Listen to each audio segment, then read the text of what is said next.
दोस्तों, यदि आपको याद हो तो हमने इस जानवर यानी कि बाघ के बारे में बहुत सी बातें जानी थी और यह भी जाना था कि सबसे खतरनाक जानवर जो हमारा है यानी कि बाघ बहुत ही खतरनाक होता है, लेकिन इससे भी खतरा है। किससे? दूसरे जानवरों और इंसानों से।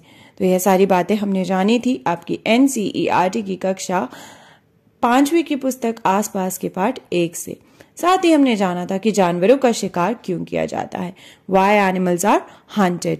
तो अलग अलग जानवरों का शिकार किया जाता है अलग अलग कारणों से, जिस कारण से उनकी जान खतरे में रहती है और उनकी संख्या दिन पर दिन घटती भी रहती है। कई जानवर ऐसे हैं जिनकी संख्या बहुत ही कम होती जा रही है, वो बहुत ही खतरे में हैं। दोस्तों, क्या आप जानते हैं हमारे देश में बाघ और अन्य कई जानवरों की गिनती इतनी कम हो गई है कि इनके लुप्त हो जाने का खतरा है, यानी कि गायब हो जाने का खतरा। हमारे देश की सरकार इन्हें बचाने के लिए बहुत से जंगलों को सुरक्षा दे रही है। तो ये हमारे देश का नक्शा है और हम जानेंगे कि कहां कहां सुरक्षा मिल रही है इन जानवरों को। जैसे उत्तराखंड का जिम कॉर्बेट नेशनल पार्क और राजस्थान के भरतपुर जिले में घाना। इन जंगलों में जानवरों का शिकार मना है। यहाँ लोग जानवरों या जंगल को कोई नुकसान नहीं पहुंचा सकते। तो देखिए, ये भारत का जो नक्शा है, इसमें जहां पर उत्तराखंड है ऊपर की ओर, यहाँ पर है हमारा जिम कॉर्बेट नेशनल पार्क और राजस्थान के भरतपुर के इलाके में है घाना का नेशनल पार्क।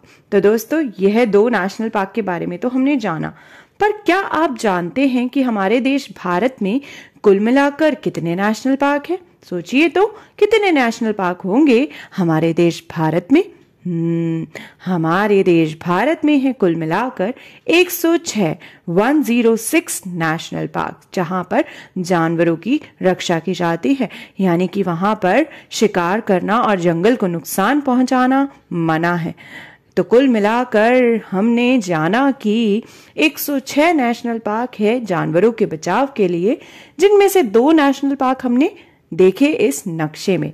क्या आप और नेशनल पार्क के बारे में पता लगा सकते हैं जो कि भारत के अलग अलग राज्यों में है? जरा पता लगाइएगा कि अलग अलग राज्यों में आखिर कौन कौन से नेशनल पार्क हैं और वहां पर किस तरह से जानवरों की सुरक्षा की जाती है।